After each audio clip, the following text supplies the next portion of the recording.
are live. Awesome. Awesome.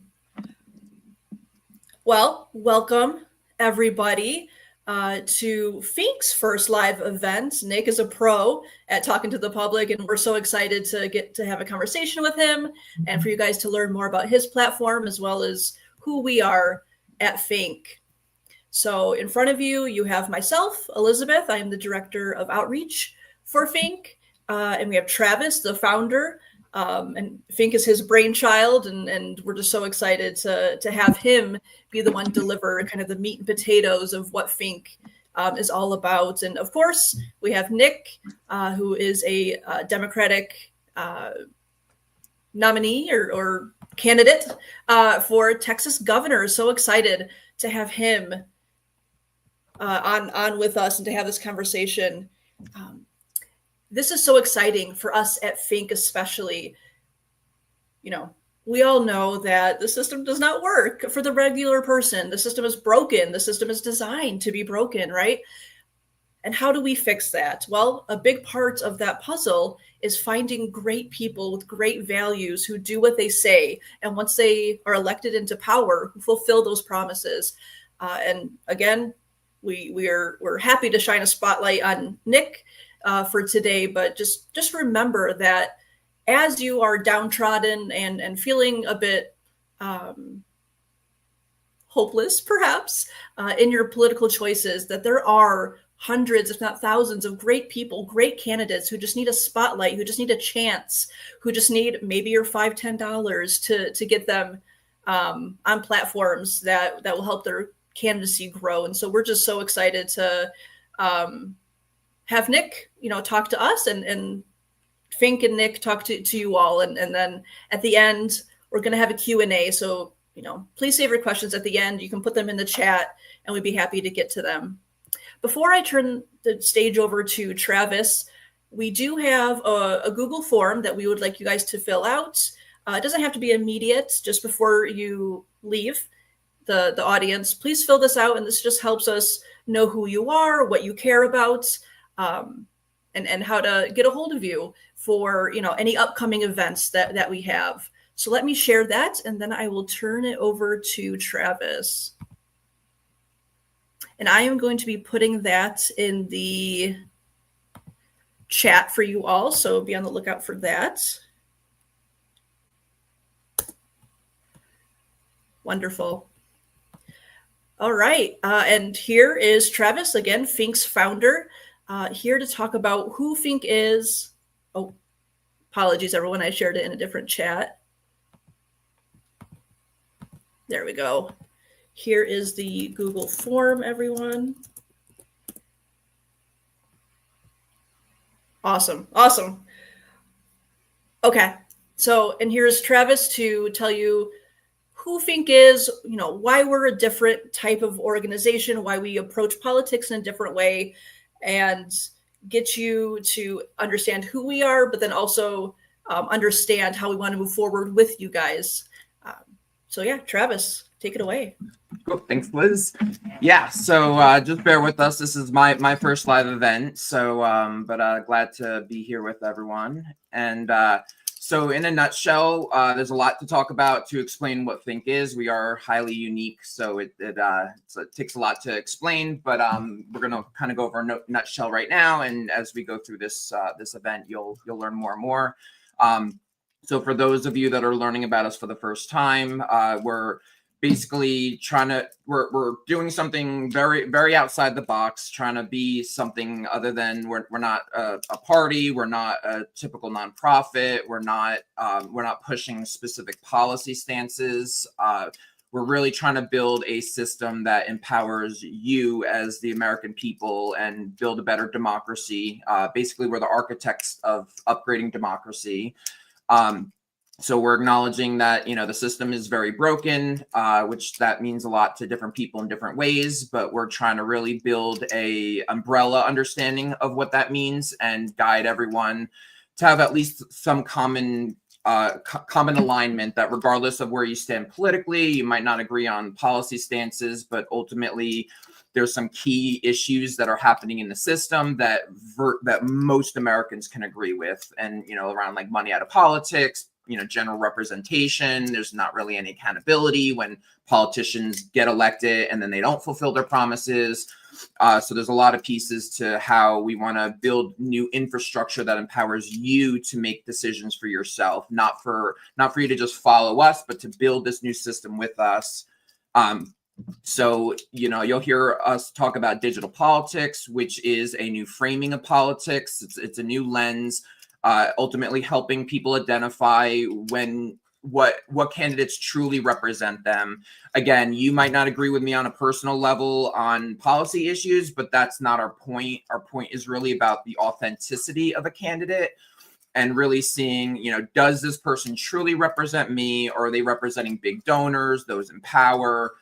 So this is we want to help understand that distinction. And, we're already conditioned to just stick to our side, left versus right, and just stick to a party. But unfortunately, it's not that simple. People in both parties, there's some good people in both parties, and there's a lot of bad people in both parties. And we want to help people start understanding a different alignment, that not just left versus right, but up versus down. So we'll go over that later on. And then ultimately, the goal is to build a citizen-owned alternative, a new political system, basically built from outside the political system, but built by the people for the people.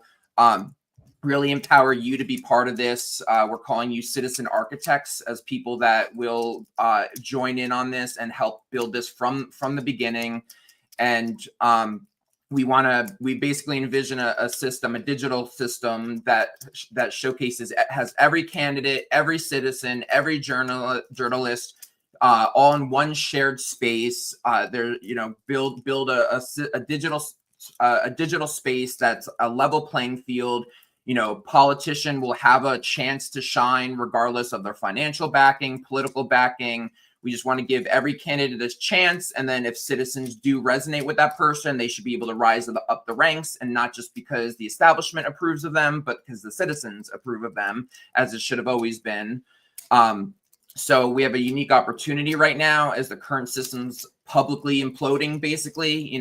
Regardless of how you see it, there's different language around this, around what's happening. But most people are waking up and saying the system is not working for them. There has to be something better. There has to be something different. Well, this is that something different. And so we have this moment to build what's next. Again, with you, FiNC's not making this ourselves. We're building this with you step by step.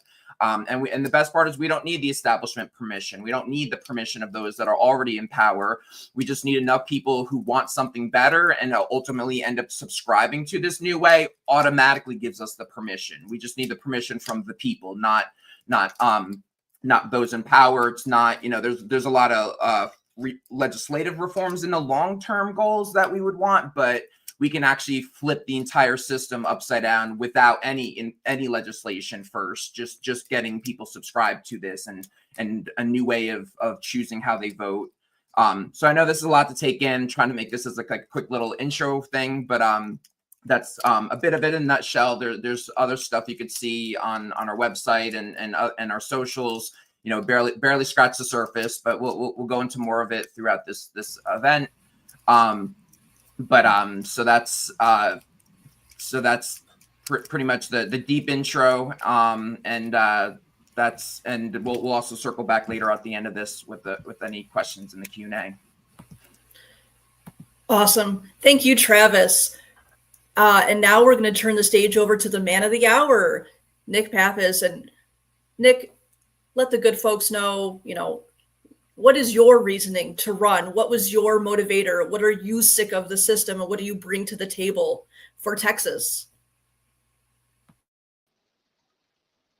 Thank you very much. Sorry, I realized that I had to unmute my microphone. Hi, everyone. I'm Nick Pappas. I'm running for governor of Texas in 2026. I am running because I saw that people were being robbed of choice, robbed of representation, robbed of freedoms. And so I want to fix that. That's my goal. So I saw a YouTube video of this last legislative session where they were starting to introduce the bills while they were still at the House. And I immediately saw so many of my neighbors losing their freedoms, and I said, absolutely not. So I started running, because it's not enough to say no, you have to act on it. It's not enough to say that there needs to be change. You need to create that change. And that's what I'm doing. Awesome. Nick, gosh, if we could just replicate, that kind of motivation for a politician 1,000 times over, we'd fix government overnight. Wonderful. So, thank you, Nick. And now we're going to get into really what we're all here for, to have a conversation with Travis and Nick to talk about some of the main points, some of the main pain points of what is broken in our democracy today. And what you're going to hear about is Travis talk more broadly, more as a nation, what is broken. And then we're going to scale it into a view of Texas through Nick's platform. And we're going to talk about things such as, how the system's broken, how people feel underrepresented, if they feel represented at all, people versus power, and how it's not about party, but it's about access to decision making. And then we'll go further into things like ranked choice voting, election reform, and core content like that. So I'm going to turn the mic over back to Travis, and we will get into some of those main talking points. Yeah, so getting into the kind of the heart of the problem of what do we mean by broken system, and it really boils down to the lack of representation right now. And right now the current political system is stacked against everyday citizens, and so basically it's the boils down to that people are being manipulated. Like they have a choice. You vote like we're supposed to. We do. Our structure is a democracy. The problem is how we're presented the choices, the viability of our choices. And that's where people end up more manipulated than they think. There's just a lot of heavy influence, those with the most power, the money. There's like 6 companies that own 90% of the TV media that we watch and listen to. And so, both parties have a lot of, are influenced a lot by these powers, and it kind of snuck up over time. And, you can argue maybe there's a worse of the two evils. We're not here to, as FiNC, we're not here to talk about that. Politicians will have their own opinions on it, but, we're not here to get into that nitty gritty. We're more of just, that both sides are, there are a lot of conflicts of interest, and it's not all of them. And that's part of what we're trying to share, is helping identify who's good and who's bad within these different parties, and ultimately help people just break away from what's influencing them negatively and give them the right information to empower them to make the decisions for themselves. And so for example, if a candidate might be the best candidate for you, they absolutely represent you, they seem trustworthy, but then the news is going to say, oh, they're not electable, no one's going to want them, they have no chance to win. And some of that might be from looking at polling and statistics, but most of it's just like, if they don't want you to win, they're going to say you're not likely to win. And it's not always that cut and dry, but they're going to push their own favors. And maybe they could argue that they don't mean to. It's their own innocent bias, maybe sometimes, but ultimately, if they don't like somebody, they're gonna promote them as unelectable. They're not gonna give them airtime. That's a huge thing, especially with third parties and independents, that they're not allowed in debates, and they don't get virtually any airtime. So it's a mix of just like the impression of electability, the bias, the media biases, and how that's presented, and then obviously those with the least conflicts of interest are also have a harder hill to climb for fundraising, because they're trying to get $5, $10 at a time, or unique different other scenarios of how to fundraise. where the ones that are going to have more conflicts, they can, make a couple phone calls and they're going to have $10,000 in the bank by midnight. But there's going to be catches. It's going to weaken their ability to represent the average person. And that's a key point that we want to bring to for people to understand. So right now people just, poll after poll shows that people feel unheard no matter who's in office. The confidence in the economy is extremely low. The confidence in the government is extremely low. And we're talking more broad strokes. This is like, a lot of people I know are talking about Trump specifically, but it's been for several years, regardless of if it's a Democrat or Republican in office. For a while now, the confidence has been getting lower and lower, and that lack of representation. So some of the consequences of that is, controversial figures like Trump. If people were really happy with Democrats before, then, maybe Trump wouldn't have had a chance to go get to where he is now. And also just the extra divisiveness, the flip-flopping every 4 years now. If we had a candidate and party in general that people felt confident in and happy with, it wouldn't flip that quickly. It wouldn't keep going every 4 years. Generally it'd be, presidents usually had 2 terms and then maybe you'll switch after that. But, there's just a clear decrease in confidence and representation, and people are just generally afraid. They feel, that democracy is crumbling down. And again, some of people are projecting that just being about Trump, but when you zoom out and look at the bird's eye level, it's a lot of different things, and it's not been just with Trump. It's just if the economy was going to get better, then people would be happier. But no matter who's in office, these things are not being resolved, and so there's ongoing turmoil and blaming each side.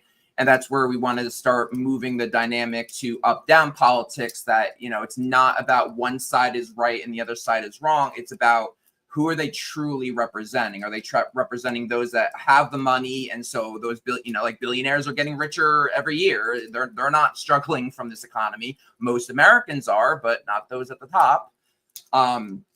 And so the good news is that it is possible to identify these candidates and know who represents you and who doesn't. Yes, it's a bit it's complex, but it's not hidden. The one good thing about legal corruption and legally being able to put endless money towards politician campaigns is that it is traceable. There's now dark money creeping in significantly, but there's a lot of ways to track, who's truly for you, who's for the big donors. And so that's part of what we're doing with digital politics and eventually digital democracy, showing America what to look for, what are the indicators to see how authentic a candidate is. And so it's totally possible. It's and it's not even like FiNC's going to say, oh, vote for these people, not for these people. We're just going to teach you what to look for, and then you're going to be able to determine yourself. Like you could look, you'll be able to look up the candidates, and you'll know what to look for now. Once you understand how to see in DP, see in digital politics, as we say. That's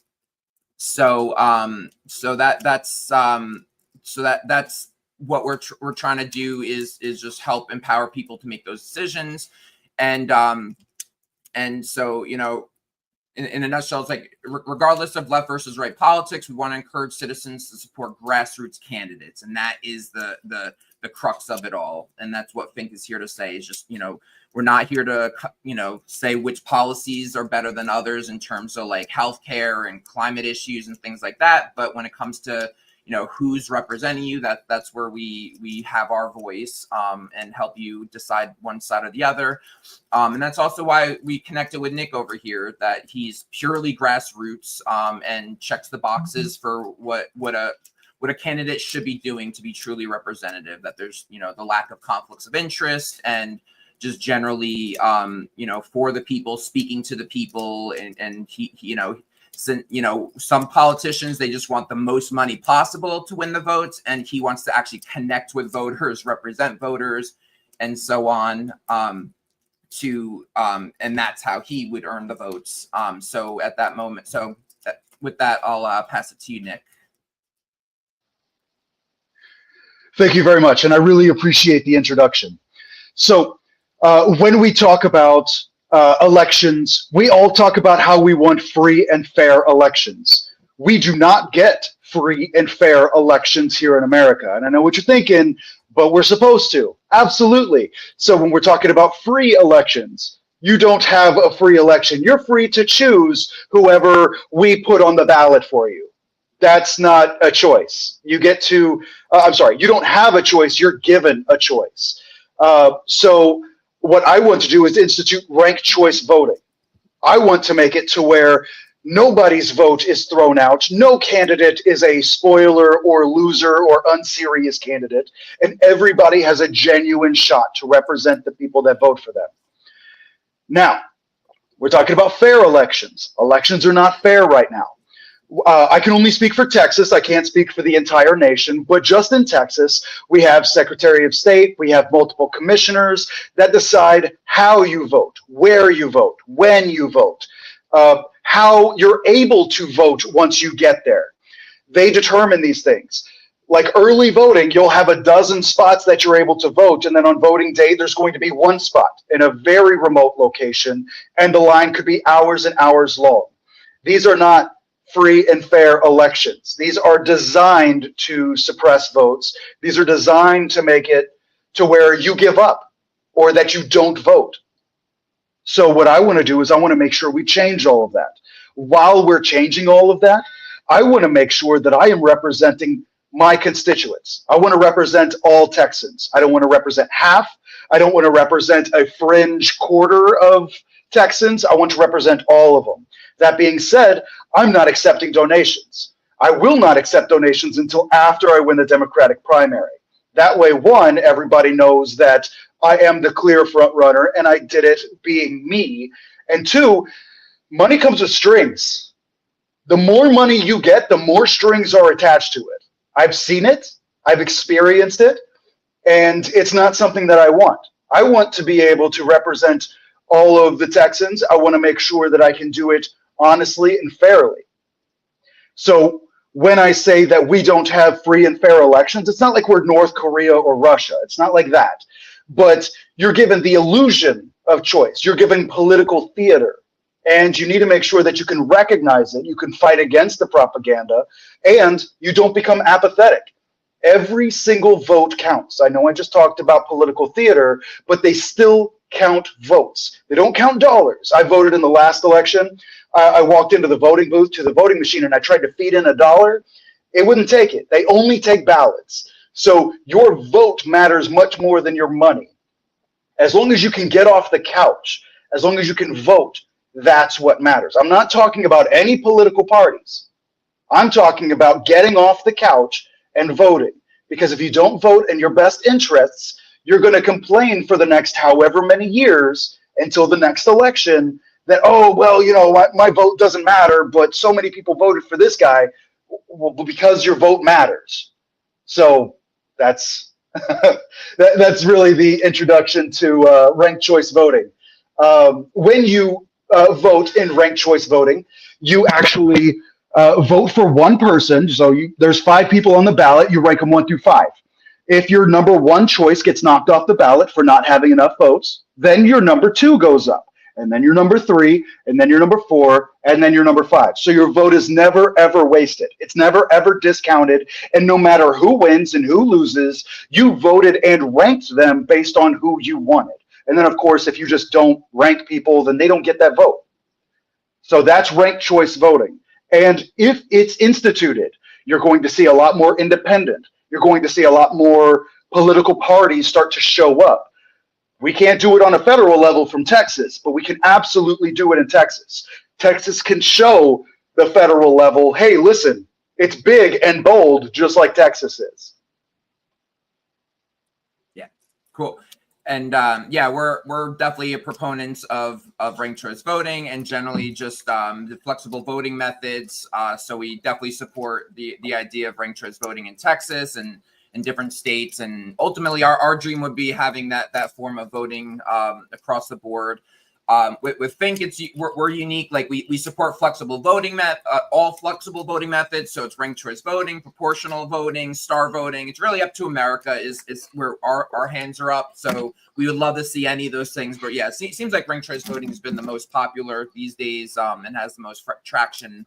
But the biggest thing for us is we want to see more choices for people, and it just makes so much more sense. The biggest trap for people is that lesser of two evils, and feeling like, oh, if I don't vote for my, like, people would want to vote for their number one choice, but they fear that doing that allows their worser choice to win. So if candidate A is your favorite choice, but candidate B is more electable, the system's going to try to convince you to vote elect the candidate B so that candidate C doesn't win. And then so candidate A is who you would have wanted. So it might have been a confusing way to say it, but ultimately, ranked choice voting would be a major solution for that. So for us, we want to bring more education around, ranked choice voting and other flexible voting methods. See what America wants. Maybe state by state people make their own choices, or it's everyone agrees to it nationwide. And part of how we're supporting that is just want to make it clear as we build this new political system, just having candidates really a showcase. Do they support flexible voting methods, and what kind of flexible methods? Do they support ranked choice voting or other methods? Also, we're not going to get into the full detail here, but we have plans for what we're calling digital primaries that we're hoping to launch in a couple of years. And ultimately, it's like, while the official primaries are happening with Democrats and Republicans, we plan to do a digital form of primaries where third parties can be involved, independents, and even grassroots candidates within the two parties can be involved. And Americans can vote using ranked choice voting to decide to see who's electable, who's not, and kind of track the favorability, so that going into the general election, you have a better understanding of who has a chance to win outside the establishment candidates. Ideally, ranked choice voting will actually be implemented before then, and maybe it probably will in some states, but that's kind of like the outside the system way to get around it or get as close to it as possible. So just getting into getting more into the people versus power dynamics. So that was another thing that I really liked about Nick here, is like he knows how to work with work within the Democratic Party, but keeping that there's a separation of like those that are like not helping the system and those who are helping the system. So that's exactly what we're trying to say, with digital politics. Again, we're trying to say more of like up-down politics. So like an up-serving candidate is somebody that serves those above them, those that have power above them, money, big donors, the establishment media. But then down-serving candidates, they serve the people that they're meant to serve, like Nick is. So like grassroots candidates are the down-serving candidates. And so we want to just help people with this new framing, just making it, it is like politics in general is very complicated, but we want to make it more digestible, more accessible to the average person. So adding this new framing of up-down politics is like just adding one new layer to not be as overwhelming. Again, there is a lot of intricacies in the long run, but that's in a nutshell, it's like, not everyone could be put in a black and white. Are they grassroots? Are they not? But a lot of them, it's pretty clear the difference. Like we talk about the New York City mayor scenario. Like Cuomo was the up politics candidate. He was the establishment contender. So sometimes it's more obvious than other times. So in general, just having this new lens is trying to help heal some of the division. We've already been testing it with a lot of people on our team, that you could go to Thanksgiving dinner and, have Democrats and Republicans at the same table. And there's a lot about digital politics and this new language we're building that everyone at the table will agree, and there won't be hostilities and fights happening. There's certain things you can't touch on, but if you went to the table and say, oh, don't you agree that most politicians are corrupt? And they're like, yeah. And like, there's so many things that most Americans can agree with. And, we need to get past that division, those in power, they want to keep us divided. They want us to feel like, no, I have to defend my side. It's not perfect, but I have to defend these people.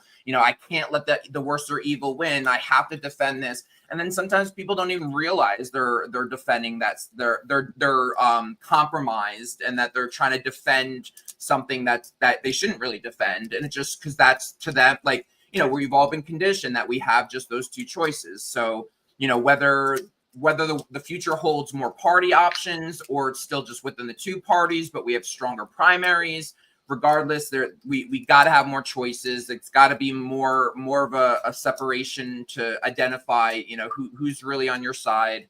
So really, we're really here to shift the dynamic away from just away from left versus right onto people versus power.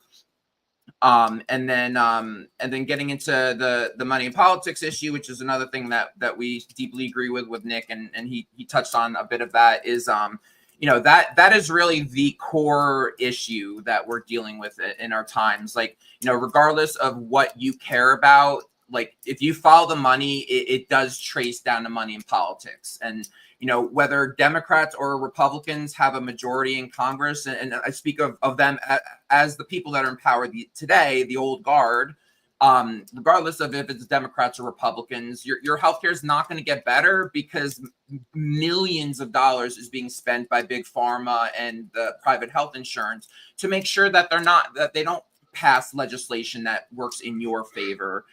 So yeah, there's a difference on how Democrats and Republicans handle healthcare in general, but they're still going to only be limited to the amount to the big donors that they ultimately have to answer to. So no matter what issue you have, no matter what issue you care about, that's the one thing that can trace all the issues into one place is money in politics, one way or the other. So what we're trying to build with digital politics, and then the tech platform Digital Democracy, is to showcase all politicians equally. So regardless of how much funding a candidate has, they get a chance to speak to the people. We want to build politician report cards that expose the conflicts of interest, so you can just quickly see, who's funding that campaign, what money, what industry is that money coming from. So making that just streamlined. There are places that right now, like opensecrets.org, that can give you information about who's funding campaigns, but we've heard a lot of feedback from citizens. It's not the most user friendly, and it's also not complete. So we want to build a complete system that pulls in multiple sources and then streamlines it, so you can just put your zip code in, see what candidates are running, see who's funding each campaign. And then as we develop this, see who's digital politics aligned candidates and who supports these finance reforms, who's genuinely against money in politics. Most candidates, like, if they're asked in an interview, they're going to say, oh yeah, I'm against money in politics. But then you look at their actions, and it's not going to say the same thing in a lot of the candidates that are currently in office. And that's also a big part of what we're trying to do about the legitimacy of a candidate, is like, the politicians, they promise the world to us. And, we even know that growing up, that politicians are one of the big liars of the world. And yet we always want to believe them. Of course, we want to believe them. But like, this allows us we want to build a system that can truly hold those politicians accountable, truly way to have the transparency right in front of you. You could see where they stand, and that there's consequences if they don't fulfill their promises. So that's part of this new political system that we're looking to build here. So that's the money. I don't know, Nick, if you want to touch on anything else about the money in politics. I know we kind of jumped around a bit, but go ahead. Oh yeah, I have some thoughts. So the Supreme Court absolutely screwed us with Citizens United. 100%. If you're looking for somebody that is the problem, it is the Supreme Court. They said that Citizens United, that's free speech. You can give money to a PAC that can support a candidate, and it doesn't matter how much money that is. So you hear about all of these politicians being bought, and you're like, yeah, but it's my guy that's being bought, so I'll go ahead and vote for him. And it's like, what's your guy? Oh, well, he's on my team. What is your team? Because it should be your neighbors. Your neighbors should be your team. because I looked around and I was like, oh my God, this is happening to my neighbors. And so I'm running to fix it. And I'm also not taking anybody's money. Why am I not taking anybody's money? Because money comes with strings. So if I'm not accepting 1,000, 2,000, if I'm not accepting 550, 500 bucks, there's no strings. I'm making sure that my policies are benefiting Texans. Now, when we're talking about money in politics, we're talking about multiple institutions with billions of dollars that are able to flood these elections. As an example, I'm running for governor of Texas. I'm going to be running against Governor Greg Abbott. He has a lot of money. But if you think for a moment that the other Texas billionaires are not going to make sure he has unlimited money to beat me, you're wrong, because I plan on taxing them. So, because I'm willing to do that, they're going to fight me just like they're fighting Zoran. And by the way, that guy's political ads are absolutely amazing. So if you haven't seen them yet, they're fantastic. He is antagonistic to the establishment. It's fantastic. So when you're talking truth to power, you are talking actual truth to power. The people all feel demotivated. The billionaires don't. The billionaires don't have to go knock doors. They have to throw a few $100,000 and then they get exactly what they want. That needs to be fixed. It needs to be the people saying, oh my God, this politician is an honest leader. He follows through on he or she follows through on everything that they say. I'm voting for them because I know that they've got my back. Instead of being geriatrics that are like, well, I've been voting for them for the last 30 years and the government hasn't burned down yet, so I'm going to keep voting for them. That should not be how it is. You should not accept that the media, and I am talking about the very large media that is owned by these billionaires, you cannot trust that they have your best interests at heart. You can only trust that they're going to show you a point of view, and it is up to you to accept their point of view or to find your own. That's how you fight against propaganda. Because as all of these races start coming through, especially, coming up in 2026 with the midterms, you're going to be fed mountains of propaganda. And again, a lot of these media corporations are worth billions of dollars, and they just pay fines. They know that they're lying, and they just pay the fines. So as soon as we get the money out of politics, as soon as we can get the states to say, okay, every night between this hour and this hour, you both get 15-minute ads, that is what will make politics fair. Making it to where, okay, well, if you're going to have a debate, then everybody, all of the candidates for this position get to be invited to that debate. That's when politics becomes fair. Until then, until you can have the independents on the same stage as the Democrats and the Republicans, it's not going to be fair. It will not. You will be given a choice. You will be given a choice between a Democrat and a Republican. Because in Texas, independents do not have a chance for the governorship. And that needs to change. It should not be just two people that have the opportunity to represent 30 million people. Sorry. Yeah, I totally agree. Yeah, it's just so ridiculous. The more you learn about how the system works, it's just absolutely ridiculous. So totally agree with all that. Cool. So so coming back to that, like, he's talking about all the ways that the system is stacked against the average person and the grassroots candidates. You basically have to be approved by the system in order to not that it's impossible, but you have a lot stacked against you to be able to win. And so we want to work. What we're doing, I think, is really trying to connect. While people like Nick and other grassroots candidates are trying to fight from the inside, we're fighting from the outside and building an alternative political system. We want to see, assuming not everything could get passed in terms of the policies, and certain states are going to be different than others. So we want to literally build an alternative system. Now that we are in the information age, the digital age, we have this opportunity to really build another system. What it all boils down to is all this money, all this influence, all it boils down to is getting Americans. They're trying to win your vote, and they're doing it in a cheating kind of a way, a manipulative kind of way. But imagine if we, subscribe to this new way. We have a new system that every citizen, every candidate, every journalist can just be in one place, the digital embodiment of America's democracy. And, in the future that, before an election, you go to this one place and you'll see all the candidates. You'll have all the information you need to make a choice for yourself on who to vote for.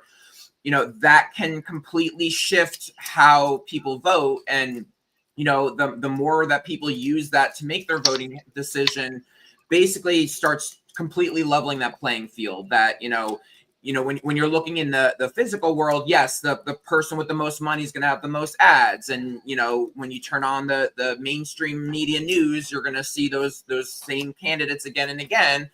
But if we build this new ecosystem where independent media has their voice and gives a voice to the candidates, and, all citizens can be in this one place, influencers, just everyone that lives is oriented around a digital space can promote these better candidates, show who these people are, give them the voice the establishment refuses to give them. And so that's part of our plan to level out the playing field from the outside. And then it's just always it's always going to be, some people are going to be working from within to do the reforms. We're going to keep helping raise the advantage of the grassroots people, level the playing field. So small percentage at first are elected, and then we do what we're doing, add more influence, then more people will be inside, then more people could bring more election reforms and tackle money in politics and all these issues. So it's the whole system is very complex. So, the best course of action is to hit it in all the angles you can. So, in a nutshell, it's like it's FiNC building a system from the outside, but then building this network of grassroots candidates and independent media, movements, grassroots movements, and just anyone that's not part of the status quo, everyone that doesn't want, the 1% to control and influence everything. We want to start networking them together in this new system. It's not something we own. We're going to own it. It's literally you as a citizen. Every American's going to have an equal ownership stake in the technology that we're building. And the idea is to build this network, build this connective tissue that, connects everyone together so that you don't need millions to have a voice, and citizens don't have to be overwhelmed with, like all I'm learning about is what shows me on the ads. It's like, nope, you're going to have permanent report cards. Everything's going to be more digestible. So again, a lot of layers to this, but really in the end of it is we want to streamline this information for average people. We know it's overwhelming. We know that people are making there's a lot of misinformation, and that's also on social media and digital platforms as well. But we want to help you be able to identify true information versus misinformation. We want to help you identify, what candidate, where do I even stand on policies? Again, I might personally disagree with you on your policy stance, but I still want you to find the person that represents you. I don't want you to get manipulated like we all have been, where you think somebody's going to fulfill their promises that you want, and they're not going to go that direction, once in office. So, just being able to flip the system and build something that is truly controlled by the American people, that gives accountability to politicians, adds the transparency with politicians, and just builds a kind of the system that it should always have been. Like I've said this before, but like it's weird that the way democracy works is you give money to different people to advertise themselves. It should have always been that we fund democracy, and then democracy showcases everyone. And to me, that's how it should have always been as a system. So it's not going to be like that exactly, but basically we want to build one system that can showcase everyone and give that chance to those that deserve it. So the last top before I get into the last topic about like just the digital spaces in general. I don't know if Nick had anything else you want to touch on before we get into just going digital in general and social media and politics? Oh, yeah. Well, just to tie the two together, I guess, like you had touched on, there is money in politics, there is money in media, and the media distorts politics based on how much money it gets. How many journalists with integrity quit because they said, hey, listen, I was trying to talk truth to power, and they said no, so I'm leaving the paper. It is patently ridiculous that they could just say, hey, this is true, here is what's happening, and the paper being owned by the billionaires says, oh, okay, well, that's not going to see the light of day. And then they have nowhere else to spread their message because the other 5 media corporations, and they're conglomerates, they own multiple different papers, multiple different, oh God, don't even get me started with Fox, who is in practically every single town there is with its own broadcast station for the last 60 years. That's insanity on itself. But when we're talking about being able to put it on the internet, you're able to decentralize where the information comes from, and you're able to independently verify where the information comes from, because you're not going to be like, oh, well, I trust CNN because they've got $1 billion and 100 people working on this. You'll say, oh, Fred said this, I need to make sure that Fred's not lying.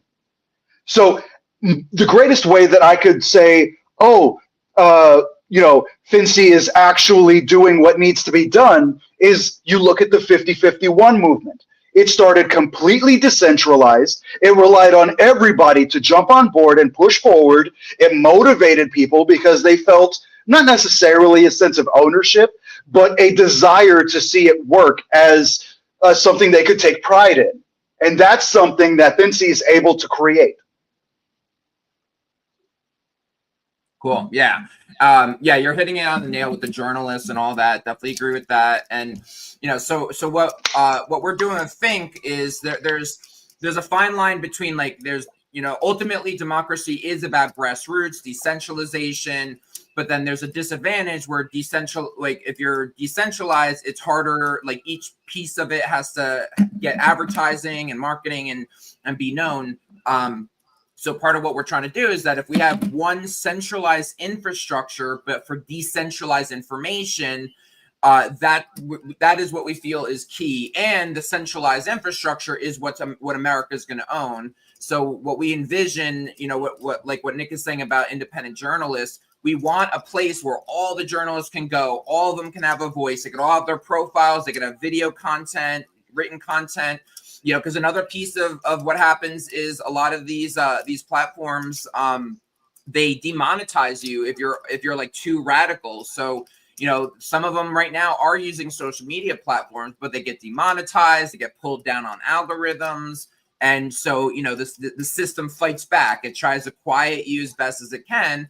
So we envision digital democracy being a platform that they don't get they don't get demonetized, and nothing they can say or do is going to be pushing them down. The only thing that pushes them down is that, if citizens are rating them bad in time after time, there'll be a rating system for Americans to hold them accountable, the media accountable, the same way they would hold politicians accountable on this system.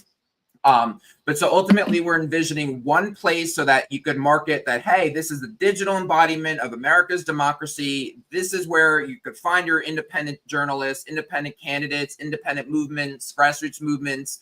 But then allow each movement, each independent media, each politician, they go wherever direction they want. We're not controlling them on their policy stances or really anything. It's just really just to build a system that that makes it easier for the end user, which is the voter. We want to make it easier so a voter knows they could go to one place and then just so many different branches from there, though. You could be, libertarian, you could be communist, you could be socialist, you could be anarchist. No matter where you stand on the political aisles, we would have a path and branches for you to express yourself politically and support who you want politically through this one system. and then fully transitioning into this the idea of digital spaces. Not all politicians have fully gotten onto social media. That's another thing that Nick stands out on, is he has a TikTok presence, Discord, and different spaces. And I was surprised, as we've been developing our organization, we've been talking to different politicians and movements, and a lot of them haven't really fully embraced the digital age, and they're still just doing the protests and just doing more of the traditional thing. And we're not saying it's not like it. There's definitely a place for that, but the long and short of it is that the establishment has evolved to the digital age, and just by its nature, that capitalism is always going to be up with the most recent technology.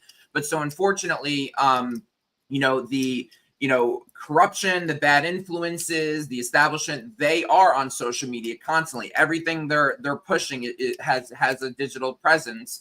And so, part of what this system we're building is to help elevate movements and politicians and journalists to be able to have a bigger digital presence. And a lot of them are already, like their Substack for independent media, and YouTube works to some extent on that. And obviously there's plenty of platforms, but to have the one official platform that America owns, and that's your one-stop shop for politics, is the goals. And then just generally to help elevate, what does it look like for digital activism?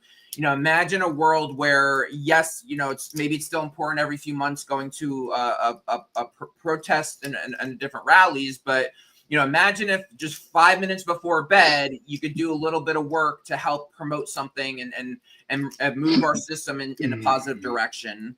And that's part of being a citizen architect, that the role we're developing for all of you is, we're going to start building this two-way relationship with America and showing you how to make a difference through social media, and how we can actually fight the system, fight the influence of the bad influence with good influence, through digital means. And obviously people are using social media for politics constantly, but this is really taking it to a more organized level, to a more unified level, and kind of grouping it together, just allowing it to have more of an impact, kind of get people more on the same page. So we're one of our main missions as FiNC is to evolve what it means to be a digital activist, and to make change over digital means and not just physical means. Because people, as the system is getting worse and the economy gets worse, people don't have time to spend hours and to go to another town and protest. And hopefully they still have their times for that. But again, if you could just do it 5 minutes before bed or on the weekend, I have an hour, I could do a couple things. I could promote this politician, I could promote this independent media, I could look at independent media, and then just generally helping build this new movement that empowers all grassroots efforts. So that's part of what we're trying to do is help movements, politicians, everyone evolve into the digital age. And even what does that even mean? Like we know we have some idea what it would be like to do digital activism in the next stage, but part of it is shaping it with America. And that's part of what citizen architects are about. We're going to, as we start launching our new app is coming out in a few weeks, the DP Lens app, Digital Politics Lens app. And we're starting to open up the conversation with America. What could digital activism look like? What could be the most impactful of, how can our voices have more weight? And especially if millions of people agree with one thing, how can we make that a little more unified to make a deeper impact in how it travels through social media and other digital means. And so again, we have tons of ideas on what that would look like, but then also leave it open for America to help evolve it with us. And again, that's part of that's another thing that really makes us unique as FiNC, is that we always acknowledge that there's always a missing piece to our puzzle, and that's you as America. Like, we don't want to make all the decisions ourselves. We want you to be part of the conversation, part of the decision making. And so we're building, it's more like we're building infrastructure that empowers you to take a path rather than, the traditional movement standard is more of like, this is what we're doing, follow us and follow exactly where we're taking you. This is different. This is like we're building infrastructure and we want you to take yourself where you want to go. And we want to actually kind of follow you and see where does America go? What does America want? Does America want third parties? Does America want to get away from parties? Does America want to stick with two parties but have stronger primaries? That's not for us to decide. That's for you to decide. So there's such unlimited potential with digital spaces, and never in human history can somebody with a good idea get millions of people to hear what they have to say. Any other point in time, you had to have money, you had to mail newspapers to everyone's house, or you had to have a book in the library, or had to you generationally spoken down. So, we have this unique opportunity now with technology that, no matter how grassroots you are, we have, there's a way to travel your voice and connect to endless amount of people as needed. So yes, that's that. Awesome. Nick, as we start to wrap up, I'd love to hear your final words. Tell the good people, again, why you're running, the power behind your message and your platform. And if you could have a sentence or two about how something like digital politics and what FiNC is building can really open the floodgates to quality candidates like yourself. Thank you very much. Thank you, Travis. Thank you, Liz. Thank you, FiNC, for hosting me. I greatly appreciate that. I love the opportunity to talk to Texans and talk about politics. So I think that FiNC has a wonderful idea. It's absolutely going to help, especially because a lot of politics is pay to play. If you want to get in the papers, if you want to get people's attention, you got to spend money, and a lot of it. But if there was a place that people would be able to go to see, oh, hey, I live in Texas, who's running for this? They'd be able to see everybody that's running, not just the people that have already paid thousands of dollars for advertising or thousands of dollars for filing or anything like that. So I believe that it is a wonderful step in the right direction. Awesome. Thank you so much, Nick. Problem with live TV. My cat's trying to get on camera. So we're going to open the section up to Q&A from people. And while FiNC's wonderful social media captain, Carrie, is behind the scenes getting that prepped, Nick, share with the good people, how do they find more about you? And then, what are your handles? What's your website? Where can they find you? And then we'll turn the mic over to Travis. Where can people learn more about FiNC?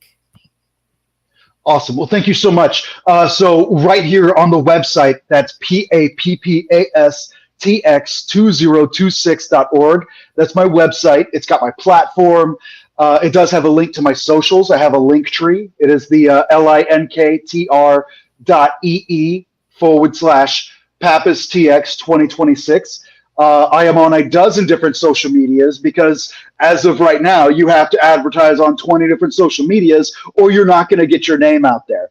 Another thing that FiNC would fix. So thank you very much. And obviously, vote for me, but please do your research. Check out my platform, see what you agree with, see what you don't. And if you ever want to talk politics, hit me up on one of my social medias. Cool. So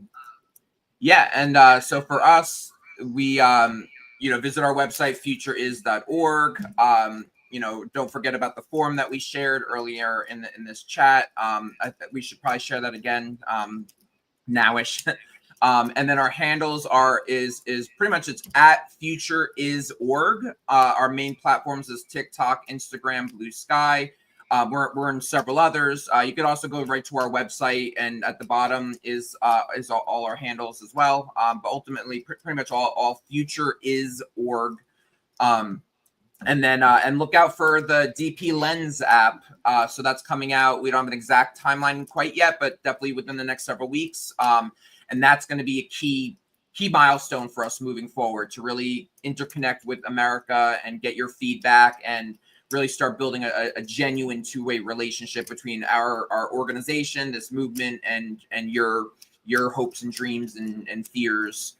Yeah. Wonderful. So Nick, this first question is for you from Mel B. What do you plan on using in addition to social media to get the word out there, right? If you're not on Fox and CNN and MSNBC, how are you reaching the people of Texas in addition to social media? All right. Well, hi, Mel. And what I've been using is I've been going to town halls. I've been in some paper media. I've been on podcasts. I've had quite a few off-the-record interviews, but it's more to get my name out to Texans, not necessarily to promote myself. So since I'm self-funding, if a newspaper tells me that, it's pay to play and all of that other stuff, I immediately disregard them. They're going to come crawling back as soon as I get the Democratic nomination. But until then, it's the path of least resistance. So I go to rural summits. I go to pretty much anywhere where there are Texans, and I talk politics as often as I can. That's awesome. And this next question from Screen Hub Entertainment. Hey, I think this is for both Nick and Travis, so I'd love to hear both your thoughts. So Screen Hub is saying that ranked choice voting had a big win in New York City, this past problem with working from home, right? So, if that worked in Texas, and Nick is promoting it, FiNC, wants to help other people get on the bandwagon of alternative voting methods, and ranked choice voting is one of them. So if that has worked in New York City, could that work in Texas? And wouldn't that be a proof of concept that the American people are ready for it? Absolutely. So I do plan on instituting ranked choice voting in Texas because I believe that while it's not perfect, it is a wonderful first step to making free and fair elections. So yes, I absolutely think that it could work in Texas. And I think that if it works in Texas, it will absolutely be a proof of concept to work nationally. Thank you, Screen Hub. Yeah, I would just I think he answered that great, but yeah, just even just how New York City did it, and just the more examples of ranked choice voting and other flexible voting methods. We're here to showcase that and all those opportunities and showing that it can work. And overcoming a lot of the myths. Both parties are trying to be against the ranked choice voting, but they sometimes they do it a little more quietly because they know it's a humongous threat for them. That's exactly what America needs, is these other options. But so both parties are going to say, oh, it's going to help the other side, it's going to do this, it's going to do that. A lot of myths of why you wouldn't want it. But yeah, so it's great to always to have more and more examples of this working.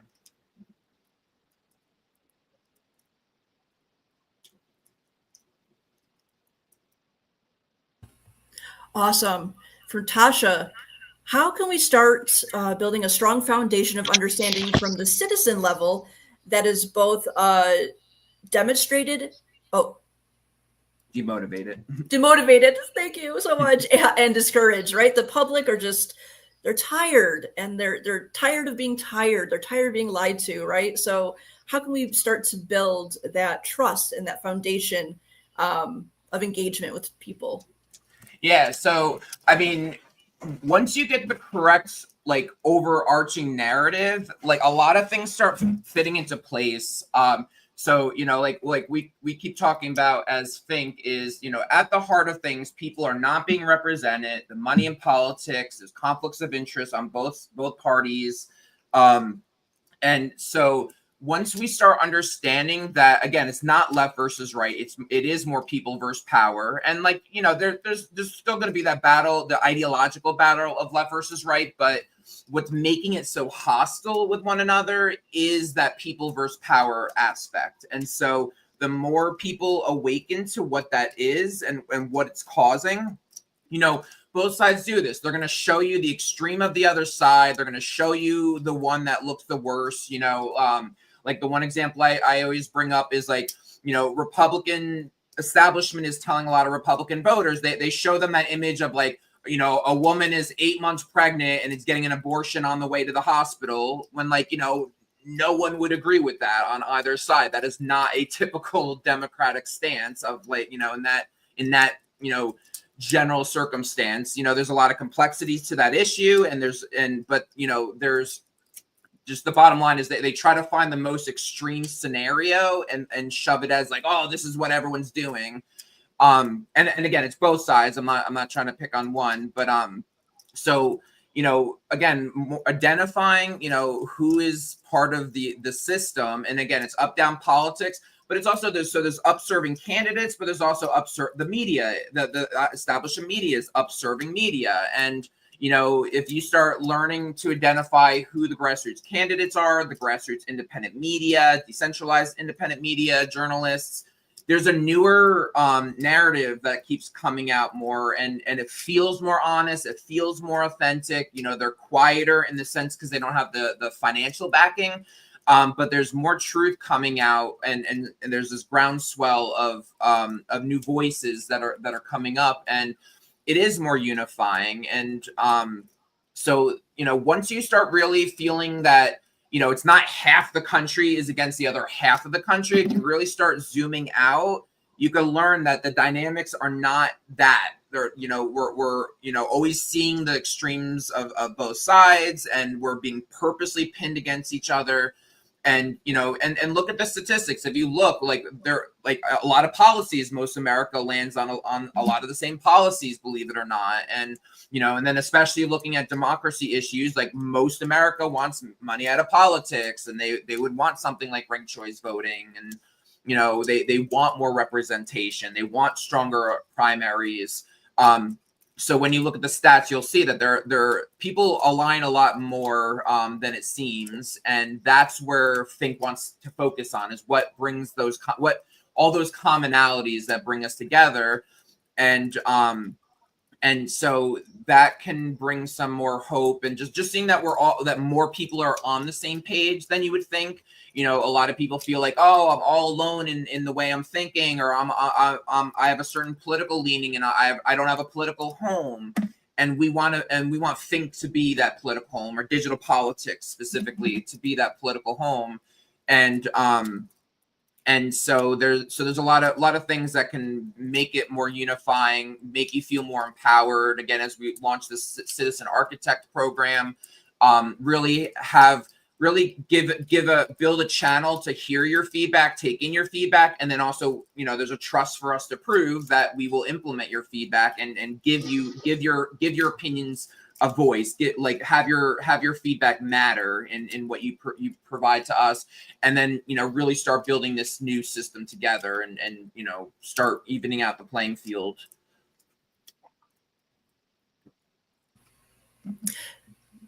Wonderful. And this will be our last question, so we can wrap up and respect everyone's time. But Maggie is saying that Nick's presentation of his platform on his site is super easy to read and understand, right? And isn't that part of the problem, right? Politics often talk over our heads, and they're just talking to each other. And it's not meant for the regular citizen like you and I. So that's wonderful, Maggie. And she's saying that's what we need from all candidates so we can make an informed decision. Right? You can't grasp something that uses language that you're not used to, uses concepts you're not used to, and uses a platform maybe that you're not used to. And so again, FiNC strongly champions the need for clear language and also accessible platforms for citizens to find these answers, to find these candidates that are so aligned with them, so that we can start making these changes. So Nick, what a compliment, right? That your website is for the people. Do you have any words about, the thought process that went into that? Absolutely. Thank you. And thank you, Maggie. I appreciate the compliment. So what I did was I turned on voice to text, and I started ranting in my phone for hours, just about everything that I had seen from the last legislative session.